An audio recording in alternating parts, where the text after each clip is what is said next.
बिस्मिल्लाहिर्रहमानिर्रहीम। अस्सलाम वालेकुम वीवर्स, मैं वेलकम करती हूँ आपका अपने यूट्यूब चैनल ड्रेसिंग मेनिया पर।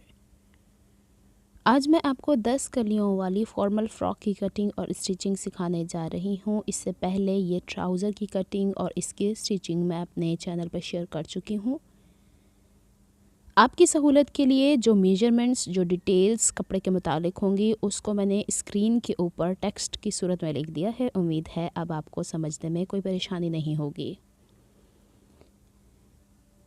यहाँ पे मैंने गोल्डन फैब्रिक लिया है 3.5 गज़ और ब्लैक कलर का फैब्रिक लिया है 1 गज़। दोनों की चौड़ाई 40 इंच के करीब है। इसके ऊपर ये मुख्तलिफ़ तरह की डोरी और लेस लगेगी। जैसे जैसे लगती जाएगी वैसे वैसे आपको समझ में आती जाएगी। यहाँ पे ये जो गोल्डन फैब्रिक है, इस पे से मुझे पेटी कट करनी है जो कि 15.5 इंच की लंबी होगी। और उसके बाद किस तरीके से मैं इसकी कलियाँ कट करती हूँ, सारी डिटेल्स मैं आपसे शेयर करती जाऊँगी।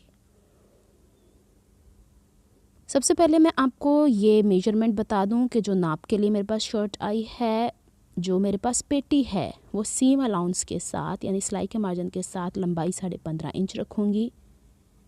एक हिस्से की कमर की चौड़ाई यानी फ्रंट की 16 इंच है तो बैक की भी 16 ही होगी, तो 32 इंच को मुझे डिवाइड करना है 10 पैनल्स में।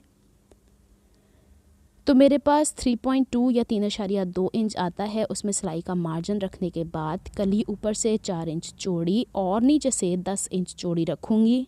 ये मैं आगे भी आपको बताऊँगी जब मैं कलियाँ कट कर रही होंगी।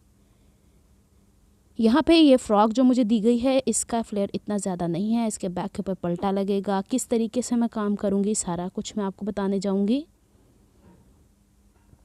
अब सबसे पहले जो मेरे पास फैब्रिक है उसकी मेजरमेंट्स देख लेते हैं कि आया जो हिसाब मैंने लगाया है वो पूरा होगा। सबसे पहले ये जो अर्ज़ के रुख पे कपड़ा पूरा मुड़ा हुआ है 40 इंच का था, 15.5 इंच फ्रंट की बॉडीज़, 15.5 इंच बैक की बॉडीज़ और इसके साइड से जो फैब्रिक निकलेगा उससे एक आस्तीन बनेगी। इसके बाद जो बाकी का बचा हुआ कपड़ा है, इसे 3 हिस्सों में मैंने फ़र्ज़ी तौर पे डिवाइड करके देख लिया है कि जो मेरी कलियां हैं उसकी लेंथ मुझे तैयार चाहिए 16, लेकिन मैं 18.5 इंच पे कट करूँगी ताकि इजाफी मार्जिन मेरे पास ऊपर भी सिलाई में हो, नीचे भी हो। तो जी ये पूरी फ़्रॉक के लिए कपड़ा ठीक है। तो चलें अब इसकी कटिंग स्टार्ट करते हैं। फ्रंट और बैक बॉडीज़ को इस तरह एक दूसरे के ऊपर लंबाई के रुख पे फोल्ड करके 15.5 इंच के ऊपर मैंने कट करना है।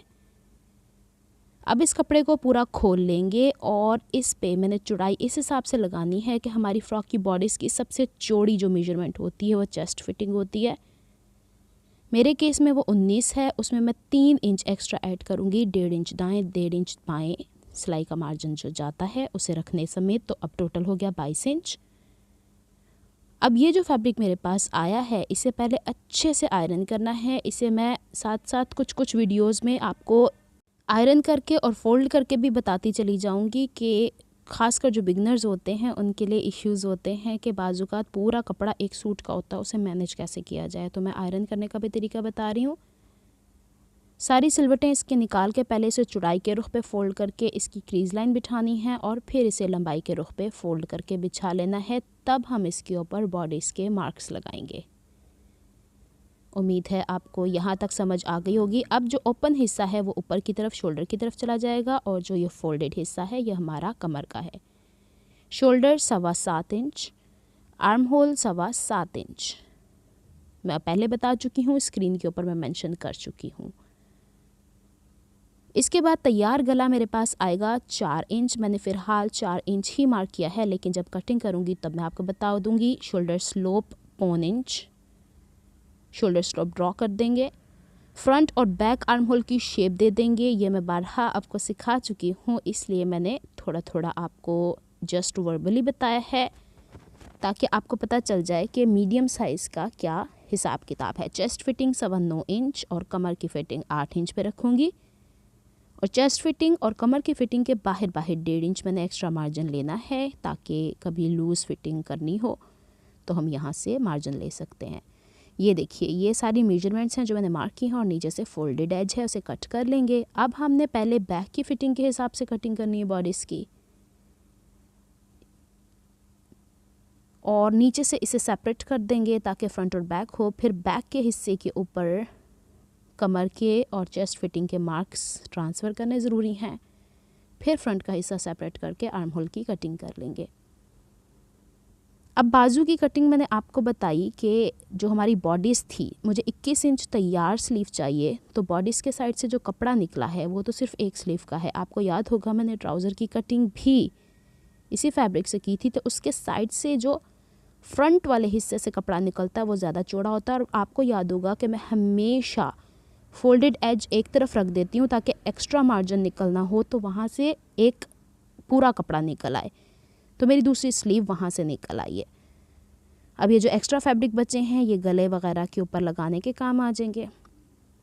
अब मैं आपको कलियों की चौड़ाई बता देती हूँ। अब देखिए, एक जो ट्राउज़र से बचा हुआ कपड़ा था उससे बाजू निकल आई और गले के पीछे के कपड़े, और दूसरे से पैनल्स निकलेंगे। पैनल की सारी मेजरमेंट मैंने यहाँ स्क्रीन पे मेंशन कर दी है, फिर देख लीजिएगा, बताती भी जाती हूँ। अब ये फोल्डेड हिस्सा है। पैनल की लेंथ में रख रही हूँ 18.5 इंच। इसमें सिलाई का मार्जिन ऑलरेडी एडिड है। चूँकि कपड़ा सेंटर से फोल्ड है तो ऊपर से कली, पैनल कली को बोल रही हूँ मैं, यहाँ पे 2 इंच रखूँगी, और नीचे से भी चूँकि फोल्ड है 10 इंच, इसका हाफ हो जाता है 5 इंच, तो 5 इंच पे निशान लगा लूँगी। ये कलियाँ यूँ तिरछी ही आपस में मिलेंगी। तो एक कली तो मेरी यहाँ से निकल आएगी और दूसरी कली लकीली ऊपर वाले हिस्से से निकल आई, यानी जो ट्राउज़र से बचा हुआ कपड़ा था उससे मेरी 2 कलियाँ निकल आई। तो थोड़े से कपड़े की बचत वहाँ से हो गई। और वो कपड़ा मैंने कहाँ इस्तेमाल किया मैं आपको बता देती हूँ। ये देखिए, ये है शेप हमारे पास कली की, और इसको राउंड शेप देना भी मैं आपको थोड़ी देर में दिखा देती हूँ जब 10 की 10 कलियाँ निकल आएंगी। मैं सारी कलियाँ आपको कट करना बताऊँगी किस तरीके से कपड़े को फिगर आउट करके हम कट करते हैं। तो चूँकि ये ट्राउज़र वाला कपड़ा फोल्डेड था इसलिए मैंने फोल्ड करके ही इसे कट कर लिया है। अब हम उस फैब्रिक की बात करते हैं जो कि बॉडीज़ से निकलने के बाद एक्स्ट्रा था, जो मैंने 3 हिस्सों में डिवाइड किया था, आपको याद हो। तो अब उसको मैंने 2 हिस्सों में डिवाइड किया है क्योंकि 2 कलियाँ तो ऑलरेडी निकल आई हैं और इसके फोल्डेड हिस्से मेरी तरफ हैं। तो मैं जिस तरह फोल्ड की हुई कलियाँ पहले ट्राउज़र वाले बचे हुए कपड़े से निकाली हैं वैसे ही यहाँ से निकाल दूँगी 2 कलियाँ, और एक कली को सामने बिछा के दिखा देती हूँ आपको कि जो चौड़ा हिस्सा है उसकी तरफ पतला हिस्सा आ जाएगा, जो पतला हिस्सा है उसकी तरफ चौड़ा हिस्सा आ जाएगा। तो एट अ टाइम मेरे पास 2 कलियाँ फोल्डेड हिस्से से निकल रही हैं और सीधी सीधी 4 कलियाँ निकल रही हैं। तो टोटल 8 कलियाँ तो मेरी यहीं पे कट हो गई। तो चलें पहले इन्हें कट कर लेते हैं, फिर बाकी की जो 2 कलियाँ बची हैं उनकी हम देखेंगे कि उन्हें कहाँ से हमें निकालना है। यहाँ से 2 कलियाँ और मज़ीद मेरे पास निकल आई हैं, और ये देखिए, और बाकी की 4 कलियों का मैंने पैटर्न, अब देखिए जिस हिस्से पे चौड़ाई आ रही है उस हिस्से पे मैं चौड़ाई ले लूँगी। इसको उल्टा पलटा के ही कपड़े को रखा जाता है, लेकिन ध्यान ये रखना है कि कली टेढ़ी ना हो वरना सिलने में फिर उसमें खिंचाव आता है। तो इस तरह बैलेंस कर दूँगी और कटिंग कर लेती हूँ यहाँ पे कंप्लीट। मैंने सोचा कि आपको सारी कलियों की कटिंग एक साथ करके दिखा दूं ताकि आपको अंदाज़ा हो कि इन्हें हम किस तरह जो साइड से बचे हुए कपड़े होते हैं उसको भी इस्तेमाल करके कलियां बना सकते हैं। पूरे सूट का ये कपड़ा 5.5 गज था, ये मैं आपको बता देती हूँ। अब ये वाला जो कपड़ा साइड से बचा है, इससे पहले तो मैं, चूँकि ये 4 तहें थी, मुझे अब 2 कलियाँ रिक्वायर्ड हैं तो मैंने 2 तहें ऊपर से उठाई हैं। तो अब कली जो साइड से है ना वो थोड़ी छोटी कट रही है, तो मैंने अब इसको गुजारा नहीं करना है, मैंने उसी कली के मुताबिक कट करना है जो 8 कलियां कट हुई हुई हैं। इसको मैं मैनेज करने की कोशिश कर रही थी लेकिन हो नहीं पा रहा था, तो मैंने इसको फिर एक्स्ट्रा कपड़ा जो हमारा 3 फोल्ड्स किए थे, 2 फोल्ड तो यूज़ हो गए, तीसरे फोल्ड के अंदर से मैंने ये 2 कलियां यहाँ से निकाल ली हैं, और जो बाकी का बचा हुआ कपड़ा है उसे मैंने फ्रॉक के नीचे जो पलट के कपड़ा गया है ना चौड़ाई के रुख पे कट करके वहाँ पे इस्तेमाल किया। अब आपको समझ आ गई होगी कि मैं ये कपड़ा फूंक फूंक के क्यों इस्तेमाल कर रही थी, ताकि क्योंकि यहाँ पे आगे आपको पता चलेगा कि मैंने ब्लैक कलर कंट्रास्ट इस्तेमाल किया है तो नीचे पलटा सेम शर्ट का ही जाना अच्छा लगता था। आपको मैं स्लीव का डिज़ाइन समझा दूँगी अभी। चले जनाब, हमारी पूरी 10 की 10 कलियाँ तैयार हो गई हैं। हर कली को सेंटर से फोल्ड करके क्रीज़ बनाई है मैंने। इसकी क्या वजह है कि इसके साइड के जो ओपन वाले हिस्से हैं ना उस तरफ से मैंने तकरीबन आधा इंच ऊपर की तरफ लेके हल्का सा गोलाई में शेप दिया है। ये वाली फ़्रॉक का फ्लेयर देखेंगे जब ये स्टिच हो जाएगी, बहुत खूबसूरत गोलाई की शेप में आया हुआ है। तो सारी कलियों को एक जितना इस तरह रख के कट कर लेना है, तो हमारे पास यहाँ पे कलियाँ हो जाती हैं कंप्लीट। कटिंग हमने कंप्लीट कर लिया फ्रॉक की यहाँ पे। चलें अब हम इसकी स्टिचिंग की तरफ जाते हैं। एक बुकरम का पीस लिया है जिसकी सिंगल फोल्ड में चौड़ाई 10 इंच है, लंबाई 13 इंच है। सेंटर से डबल फोल्ड चौड़ाई के रुख पे किया है। इसके बॉटम पे आपने यूँ हल्का सा गोलाई का शेप देना, जो ओपन हिस्से होते हैं ना उसकी तरफ। भले आप 1.5 इंच 1.5 इंच 1.5 इंच मार्क लगा के हल्की सी गोलाई की शेप दे लें। और ये जो बुकरम होगा ना, इससे ब्लैक कलर के कंट्रास्ट के फैब्रिक के ऊपर पेस्ट कर देना है, क्योंकि आपने ट्राउज़र में देखा मैंने पट्टी ब्लैक कलर की लगाई हुई है। ये भी रॉ सिल्क है। इसके इर्द गिर्द 3 साइडों पे मैंने 0.5 इंच फैब्रिक छोड़ा है। स्केल की चौड़ाई मेरे पास ऑलमोस्ट 1.25 इंच है, तो मैंने इसी को ही रेफरेंस रख के ये इस तरह के स्क्वायर बॉक्सेस बना दिए हैं। आपकी जो शेप रिक्वायर्ड हो आप कीजिएगा। जो शुरू में मैंने आपको दिखाई है एक डोरी, उसको इसके ऊपर स्टिच करना है। आप चाहें तो धनक का इस्तेमाल कर सकते हैं, मैं प्रिफर धनक करती हूँ, या जिगजैग डोरी। अब ये जिनका सूट था उन्होंने मुझे वो डोरी दी थी। यहाँ से अब इसको इस तरह पहले एक तरफ पे सारा स्टिच कर लूँगी, थोड़ा सा मैंने आपको दिखा दिया था, फिर दूसरी तरफ स्टिच कर लूँगी। ये तो बहुत आसान काम है, ईजीली किया जा सकता है, लेकिन टाइम टेकिंग है। जैसे ही ये कंप्लीट हो जाएगा, इसके बाद फिर मैं आपको बताती हूँ कि फ़र्दर मुझे करना क्या है। अब यहाँ पे ये डोरी साथ साथ कट करते जाएंगे। अब जो हमारे पास बुकरम के साथ साथ एक्स्ट्रा मार्जिन था, सारा बैक की तरफ फोल्ड करके मैंने आयरन कर लिया है। ग्लू लगा के बैक की तरफ सिक्योर कर लूँगी ताकि इसे स्टिच करना मुझे आसान हो जाए। अच्छा, ग्लू लगाने के बाद भी आयरन करूँगी ताकि कोई गलती की गुंजाइश ना है। ख़ासकर इसकी जो गुलाई वाला हिस्सा है ना, उसको तो सिक्योर करना ज़रूरी है, उसी से ही फिनिशिंग आने वाली है। यहाँ पे मैं पूरी ग्लू करने के बाद इसे इस्त्री करूँगी फ्रंट साइड से। याद रखिए मैं ग्लू बहुत ज़्यादा नहीं इस पे लगाती हूँ, बहुत कम, ताकि बस कपड़े आपस में सिक्योर हो जाएं। और इस ग्लू की मदद से कपड़ा ख़राब नहीं होता, मैं बारहा बता चुकी हूँ। अब यहाँ पे ये जो पीस है इसको फिर दोबारा से सेंटर से फोल्ड करना है। किनारे अच्छे से मिला लेने हैं, कहीं से भी बढ़ी या कम ना हो, वरना गला खिसक सकता है। गले की चौड़ाई रखूँगी 3.5 इंच कटिंग पे, जो कि स्टिच होने के बाद 4 इंच हो जाएगा। गले की गहराई रखूँगी 4.25 इंच, जो कि स्टिच होने के बाद 4.25 इंच ही रहेगा, क्योंकि जितना डीप होगा उतना शोल्डर में इसकी फिटिंग भी चली जाएगी। एज़ यूजुअल स्क्वायर बनाने के बाद इसे राउंड शेप दे दूँगी, और यहाँ पे ये जो शेप है इसे यहाँ से कट करके निकाल देना है। इसके बाद मैं फ्रंट की बॉडीज अपने सामने बिछा लेती हूँ। ये शेप आई है फ़िलहाल नेकलाइन की, देख लें। और फ्रंट बॉडीज़ यहाँ से पता चल रहा है। इसका सेंटर फोल्ड इस पैच के सेंटर फोल्ड से इस तरह मिलाना है कि तीरा जो हमारे बॉडीज़ का है वो कटा हुआ है, लेकिन इस पैच का नहीं कटा हुआ, तो ऊपर से थोड़ा स्ट्रेट आएगा। उसे इस तरह मैनेज करना ज़रूरी है। सेम गले की शेप मैं फ्रंट बॉडीज़ के ऊपर भी कट कर लूँगी, और ऊपर जो तिरछापन बॉडीज़ का आ रहा है ना, पेटी का, वो हमने इस बुकरम की भी कटिंग कर लेनी है। अब बैक की भी मैं नेकलाइन साथ के साथ कट कर लेती हूँ। बैक का बॉडीज़ बिछाया हुआ है, इसका फ्रंट का बॉडीज़ इसके ऊपर प्रॉपर्ली प्लेस करने के बाद गले की चौड़ाई तो सेम ही रहेगी 3.5 इंच, लेकिन गले की गहराई 3.25 इंच हो जाएगी। बैक के गले की थोड़ी कम गहराई रखनी है। इसके ऊपर भी कटिंग कर लूँगी। अब मेरे पास फ्रंट और बैक के नेकलाइन कुछ यूँ आ गए हैं। इसके नेकलाइन थोड़ा सा डिटेल में समझाना ज़रूरी है, इसलिए मैं ज़्यादा फोकस इस पर कर रही हूँ। एक बुकरम लिया है अलहदा से, जिसकी चौड़ाई ऑलमोस्ट है 11.5 इंच और चौड़ाई है 6.5 इंच। सेंटर से चौड़ाई के रुख पे फोल्ड किया। बैक नेकलाइन के हिस्से में इस तरह रखा, ऊपर से शोल्डर यूँ तिरछा आना चाहिए। जो गला हम लोगों ने ऑलरेडी कट कर लिया उसी को बुकरम के ऊपर ट्रेस कर लेना है, और इसके बाहर 1.25 इंच मैं इस दफ़ा इसलिए ले रही हूँ कि इसी में सिलाई का मार्जिन भी है। हमने 1.25 इंच दूरी पर निशान लगाने के बाद इसके ऊपर सेम वही राउंड शेप ड्रॉ कर देना है जो ऑलरेडी हमने नेकलाइन के लिए किया था। अब इसे हम कट कर देंगे। कटिंग करने के बाद जो सेंटर का पीस है उसे फेंकना नहीं है, उसमें सेंटर का निशान लगा के जो एक कट लगाते हैं, इससे हम जो फैब्रिक बचा हुआ है शर्ट का या फ्रॉक का, उसके ऊपर इस तरह एक दूसरे के साथ रख के पेस्ट कर लेंगे, और साइड में 0.25 इंच का मार्जिन छोड़ देना है, और इसे यूं पलट के हाफ बूट के गैप से सिलाई लगा देनी है। यहाँ पे सिलाई के साथ साथ मैंने फैब्रिक कट कर लिया है और सेंटर वाला पीस निकाल के इससे भी बुकरम के साथ साथ कट कर लेना है, क्योंकि ऑलरेडी हमने सिलाई का मार्जिन तो बुकरम में रखा हुआ है।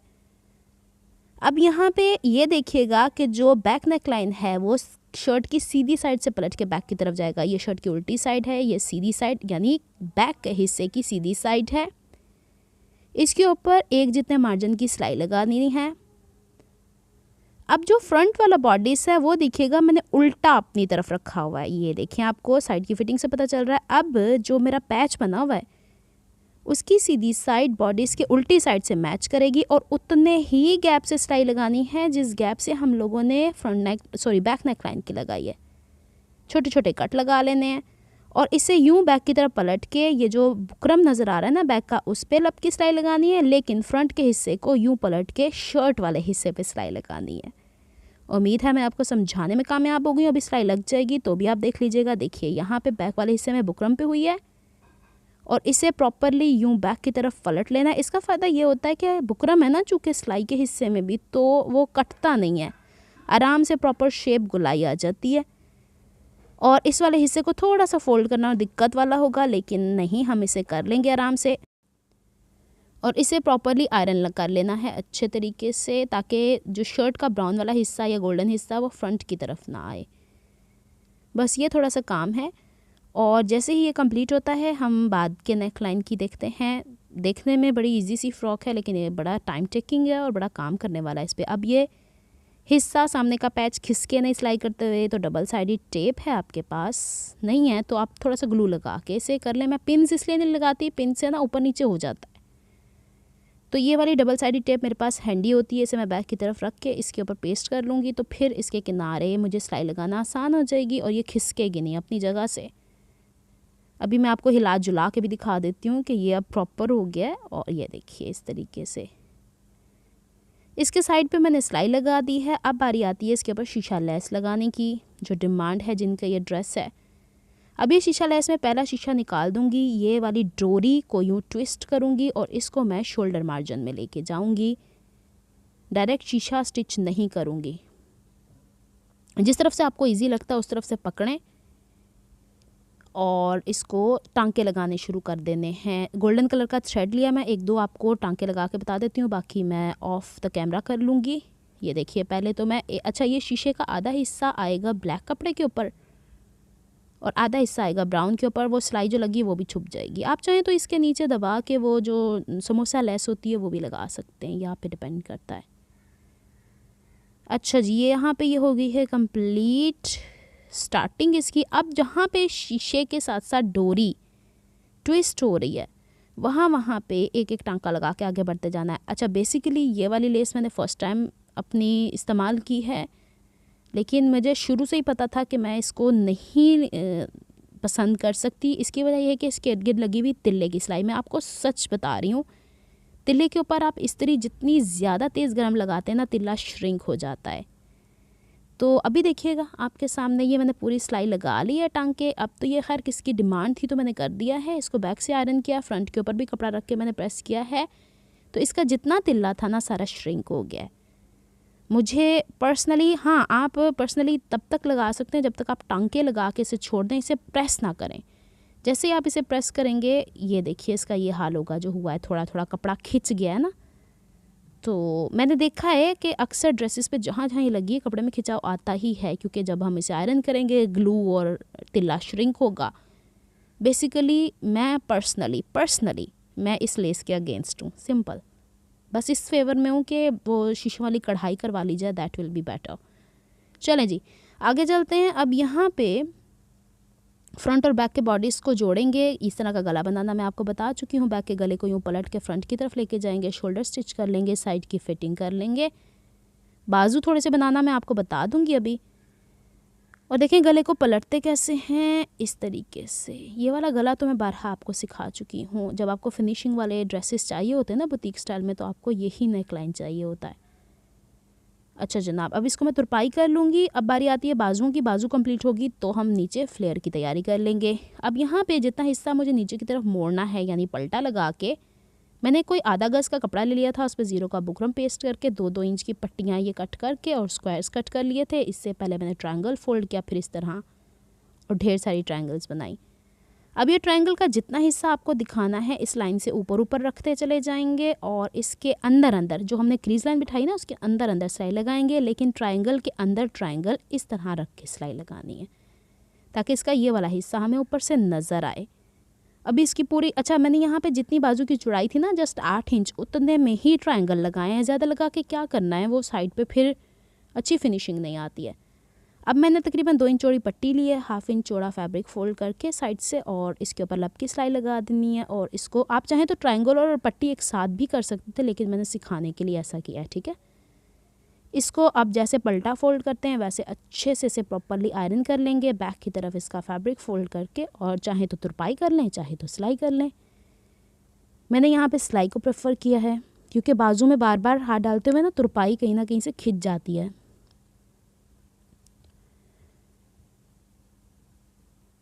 ये देखिए ये हो गई बाजू। अब जो मैंने आपको ट्रायंगल लगाने बताया ना यहाँ पे बाजू के ऊपर, इसकी फिटिंग करके मैं बाजू लगा लेती हूँ। उसके अंदर सेम यही फ्रॉक के बॉटम में लगेंगे। बहुत लंबा काम था तो मैंने वो ऑफ द कैमरा कर लिया है। अब कलियों को आपस में हम कर लेंगे ज्वाइन इस तरीके से। जो सिलाई का मार्जिन हमने रखा हुआ है 5 कलियाँ पहले जोड़ के, ये आपको जो बीच में क्रीज लाइन नज़र आ रही है ना 5 के बजाय 10 कलियाँ नज़र आ रही हैं, नहीं ये 5 ही हैं। नीचे देखें बॉटम का फ्लेयर एक जैसा आया है, कोई कमी ज़्यादती नहीं है। पहले तो सिलाई जो हमने की होती है उसको आयरन किया करें, फिर यूँ पलट के अच्छे से प्यार से इसकी कलियों को बिठाया करें। ये देखें क्रीज लाइन जो है ना वो निकल गई है कलियों की।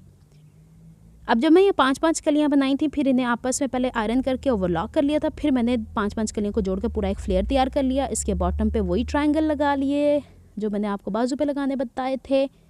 इसका जो कमर का हिस्सा है उसे सीधा सीधा इस तरह रखना है बॉडीज़ के साथ। साइड की फिटिंग पे ये 5 कली का कोना जाना चाहिए और यूँ पलट के से ऊपर ले जाएंगे, और जितना सिलाई का मार्जिन है जो साइड की फिटिंग का होता है बॉडीज़ का उसे हमेशा बैक की तरफ ले जाया जाता है और इस पर सिलाई लगा लेनी है। तो जनाब ये है कंप्लीट लुक मेरी फ़्रॉक की। इसको तो मैं पेप्लम कह सकती हूँ, 10 कलियों वाली पेप्लम फ़्रॉक। ये है इसका बॉडीज़। इस कपड़े को जितना प्रेस किया जाए दोबारा से वैसा ही हो जाता है। तो ये है बाजू पे मैंने सिलाई लगा दी थी एज़ आई टोल्ड यू, लेकिन बॉटम के ऊपर मैंने बहुत मेहनत किया है, मैंने तुरपाई किया है। अच्छा इस फ्रॉक की टोटल लेंथ आ गई है 31 इंचेस, और ये देखिए बॉटम के ऊपर मैंने तैयार किया है, यहाँ पे तुरपाई के साथ काम किया है, क्योंकि अगर मैं इस पर सिलाई लगाती ना कहीं खिंचाव आ रहा था, क्योंकि तिरछापन है ना कलियों में, तो मेहनत तो करनी पड़ती है। तो जनाब अगर आपको मेरी एफर्ट्स पसंद आती हैं तो please like my videos, subscribe to my channel, hit on the bell notification for more updates. मैं फ्लेयर्स भी दिखा रही हूँ आपको कि जिनको ये चाहिए थी वो देखिएगा। मरून फ्रॉक जो मैंने शुरू में दिखाई उसकी निस्बत तो बहुत ज़्यादा फ्लेयर है इसका। तो ये है इससे बैक की लुक इसकी। मैंने कहा पहले ही बता दूँ आपको कि मेरी वीडियोज़ को लाइक कर दिया कीजिए। मिलती हूँ किसी नेक्स्ट वीडियो में किसी नए प्रोजेक्ट के साथ। तब तक के लिए दुआओं में याद रखिएगा। हाँ एक चीज़ तो बताना भूल ही गई, मैंने बुकरम क्यों लगाया तिकोनी के नीचे, इस वजह से कि इसकी स्टिफनेस बरकरार रहे, फ्रॉक नीचे से खड़ी रहे, वरना तिकोन एक आगे एक पीछे खिसकता है, तो बुकरम लगाना ज़रूरी है। तो मिलती हूँ किसी नेक्स्ट वीडियो में, तब तक के लिए अल्लाह हाफिज़।